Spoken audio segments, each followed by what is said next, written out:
Hello, everyone, and welcome to this week's episode of the Disney Dining Show. I'm your host, Pete Werner, joined at the table this week by my good friend, Sean Falk. Hi.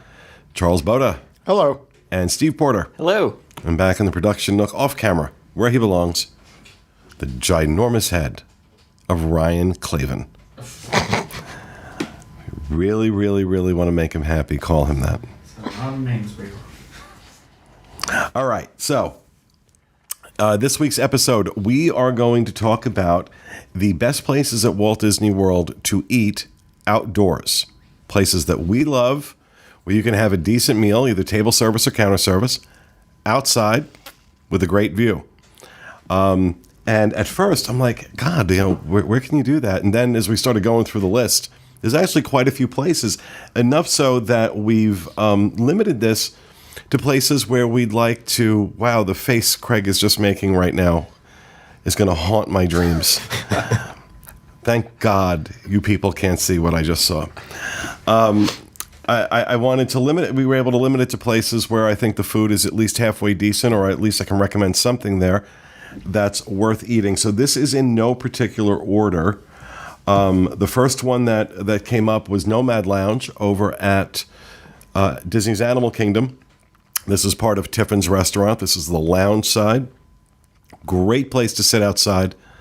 Charles, you said this is like one of your favorite places in the world. Yeah. One time I was with Steve and we randomly had like articles to write or something to put up. And we just decided to stop by there and type something up really quick. And ever since then, like if I've got some time and I want some like out of the sun relaxation time, and everybody in Animal Kingdom occasionally wants some out of the sun relaxation time, just chilling out there. It's got the wraparound thing right on the water. The porch. Wraparound porch right on the water. It's covered enough to where even in inclement weather, rain or anything like that, you're probably not going to get wet or soaked. And it's just a really, really cool, comfortable place to sit down. It is a little pricey. But. Not to mention that the food over there is phenomenal. Yeah. I mean, it's really, really good. I mean, most times I go there, I'll just sit and I'll get a pressed pot of coffee and just finish that pressed pot of coffee and just relax and maybe write something up or just chill out and enjoy myself. But it's one of those like... Because of the view, you forget that you were surrounded by a theme park for a second, because the view is straight up on the water and you see the like foliage and everything. So you don't see the people walking by. You don't see crowds. You don't see all of that. So it's like a little separate, private kind of like nook out of the way of everything. And that's what I really like about it. Yeah, the chairs there are really comfortable too. Mm-hmm. And I was really worried when Pandora opened that this was going to get over flooded with people because it's right at the entrance to Pandora. But it really is. I mean, yes, there are more people. It used to almost be empty, and you could have that whole porch to yourself depending on when you were there. But it's still not too bad. I think I still have never had to wait for a seat out there. Yeah. So I still think it's a great option. And now, can you order off the main menu from Tiffin's out there, or is it just a separate lounge menu? I can't remember. I think I've only seen the separate lounge menu. I've never asked to order anything or eat out there. But even that lounge menu, very, very good. Yeah, it is a little pricey, though. I remember I had a cheese plate that ran somewhere between $12 and $16, but it was like 4 pieces of very good cheese. But for like a full meal, I don't know, appetizer, drinks, coffee, that kind of thing, though, it's definitely a way to go. And it was extensive. I think the first time we went out there, we had like a platter of like different chicken wings and stuff. So they definitely have meal type stuff that you can get. All right. Nothing. I've never been there, so okay. I don't know. I ain't been to Tiffin's or nothing, so we'll see. I don't know. I don't know nothing about no Tiffin's. Maybe someday I'll have a comment on it. All right, Hattie McDaniels. All right. Next, we've actually combined these two locations into one item here, because their view is the same, but both have, decent food. Over at Epcot, we're talking about Rose and Crown over in the UK, and we're talking about La Cantina de San Angel, the counter service restaurant right across from the Mexico Pavilion. Both have better than average food, in my opinion. Mm-hmm. Beautiful view of the lake at Epcot. Mm-hmm. If you're lucky enough to get a spot over there for the fireworks, phenomenal view of the fireworks from there. But Steve, what do you think of those two places? I think they're both That's great. How about you, Charlie? I think they're both great. I think it just depends on your budget. So if you are down for quick, or just the time that you want to spend. If you don't want to sit down at a sit-down restaurant while you're in a theme park, and you just want that quick service, or if you're just on a budget and you want that quick service, San Angel is a good, or the La Cantina. It's important to preface that. Is Right, a great because San option. Angel Inn is the one inside, Yeah. and you don't want to go there. Yeah. So that quick service outside, great if you're on a budget, or if you don't want to wait too long waiting, for a sit-down restaurant. And then, I mean, the Rosencrown's great. And then they have a really good tea there, not having to do with the great view that it has, but they have an iced tea that's delicious. I think their bangers and mash are outstanding. Yeah. And the Scotch eggs, I love the Scotch eggs over there. Also, if you've had the fish and chips outside, but you've never they're different inside. I don't know if that's true, but they taste different to me. Maybe it's just all in my head. It's all that tea you're drinking. That's Maybe. that special something. Yeah, I don't know. Now, have you experienced either of these? I have, yeah. I've done both. I like the view at both because it is kind of the same view, but just the other side of the park. I don't care that much about. I really don't care that much about Mexican food, but the outdoor Mexican pavilion food there, I think it's okay. It's just not something that. It shines in comparison to what's inside. To what's inside. But as far as Rose and Crown goes, which you can actually go to the fish and chips cart outside, and there's plenty of tables without having to actually eat in Rose and Crown, and you That's would still true. get that view. But I had Rose and Crown for the first time back during the candlelight processional or whatever, so right before Christmas. And on family vacations, we never did Rose and Crown because I don't really know much about British food. Like, that wasn't, we were like, oh, British food. Like, what do they have, really? And so our group went, and I loved everything. I tried pretty much what everyone had from the menu, and I liked all of it. The desserts were amazing. Every single one of them were amazing. So, And, I realized this after I finally went to England. British food has a really bad rap. It's all I ever heard. British food is horrible. Yeah. British food is horrible. So the first time I went, and we weren't eating in, high-end places or anything. We were just going like wherever we could find. And, trying to order stuff that like bangers and mash and things like that. I'm like, wow, this is really good.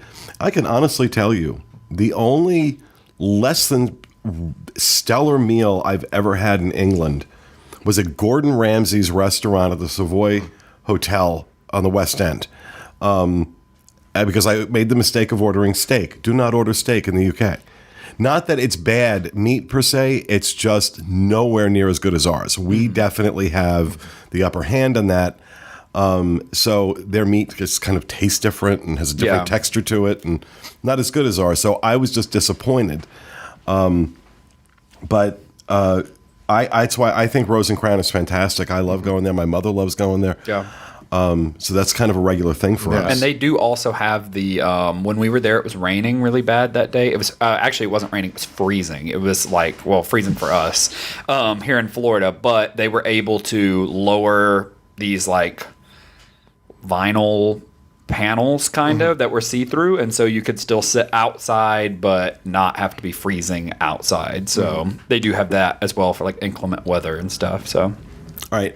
The third one on our list is also a combo because both of these are also in the same location and have very similar views. This is Paddlefish, the rooftop on Paddlefish, and the Boathouse, both over at Disney Springs. Both have gotten mixed reviews from us. Where Paddlefish was concerned, we pretty much all agreed, stick to appetizers and dessert. Boathouse, we all agreed, stay away from the steak.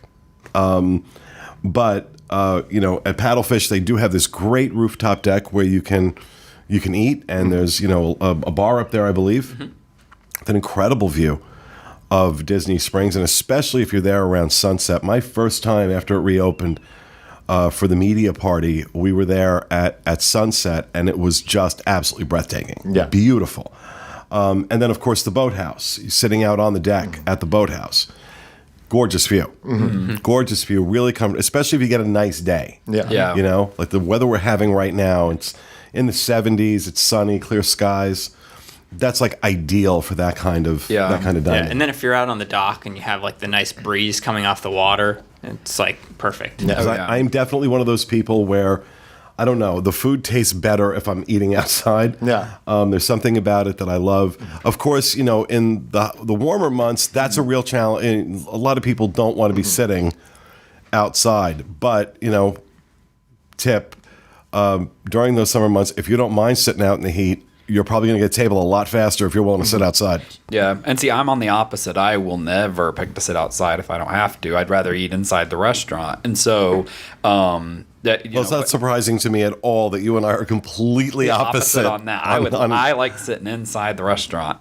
There's a lot that can happen outside while you're eating, but the definitely for Paddlefish and Boathouse, what kind of really, what kind of places are you eating in? I mean, part of it you're paying to be in the restaurant as well, but I don't. No, I'm paying for the food. I know. Also, isn't this whole video about how great it is to eat outside? I just don't like eating outside. It is great to have the view, that kind of thing. In fairness to Sean, that was Charles's idea to do this topic. Great idea. I love the view, and it is nice to see.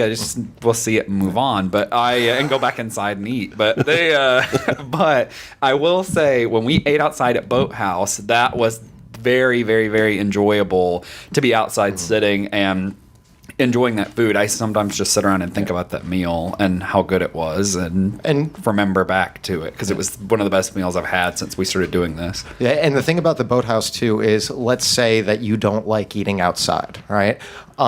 Before or after your meal, one of the cool things about it is, it's technically, it's on the same lake that Paddlefish is on. The view is different though, because they've got all these not classic antique boats. They're all like, some of them are like classical design, but they've got all these really cool, really unique designed boats. So before or after you eat it, even if you sit inside, take a walk out, go on the dock, look at these. They are completely awesome. They're really impressive. I didn't expect it to be nearly as cool as it was, but they have all these like retro designs, futuristic designs, retro-futuristic designs, just like classy, like weird Cadillac boat kind of things.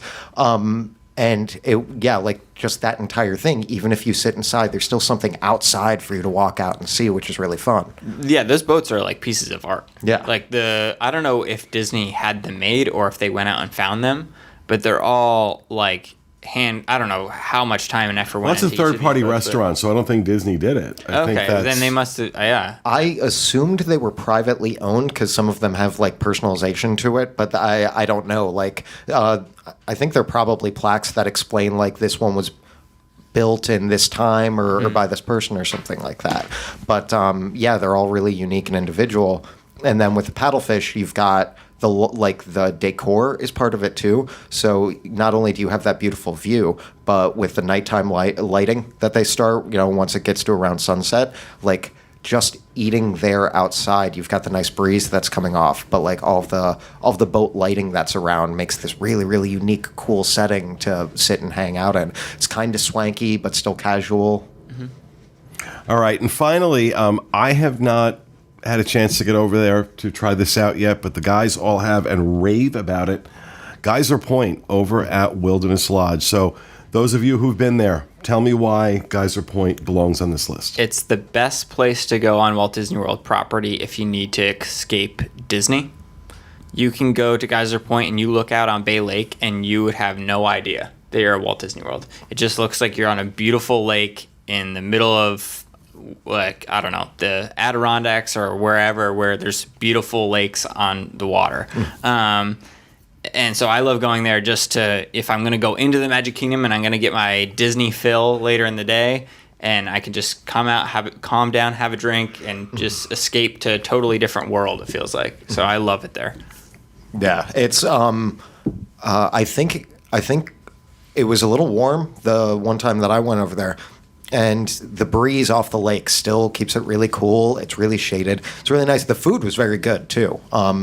But, yeah, it's quiet for the resorts and for on property and everything like that. And you don't see anything. It's kind of like what I mentioned about Tiffin's, just that idea of, like, forgetting where you are, forgetting that you're in a part, like, the illusion of wilderness which is really cool. And just once again, really relaxing, really enjoyable. They've also have made some adjustments to their menu out there a couple times for good and bad reasons. They also have, on top of that, that's like their quick service side of things, and then they also have, you know, like bar type food, like you can get edamame and a couple other like small snack type foods. And they have a bunch of TVs too, so if there's sports on and, you know, you want to watch that, so there's just a bunch of great options out there. Have you been over there? No? I haven't. Nope. I was yawning and I was trying to close my mouth really quick because you looked over here and I was like, come on, the camera's about to get on me. Everybody pump up the excitement. Yeah. Just All right, so there you have it, our list of the best places at Walt Disney World to eat outdoors. Nomad Lounge over at Tiffin's Restaurant at Disney's Animal Kingdom, the Rose and Crown, and La Cantina de San Angel over at Epcot and World Showcase. The rooftop over at Paddlefish or the deck out at the Boathouse, both at Disney Springs, and Geyser Point over at Disney's Wilderness Lodge Resort. So there you have our list, and we hope you enjoyed it. We'll be back with you again next week with another episode of the Disney Dining Show. Have a great week, everybody.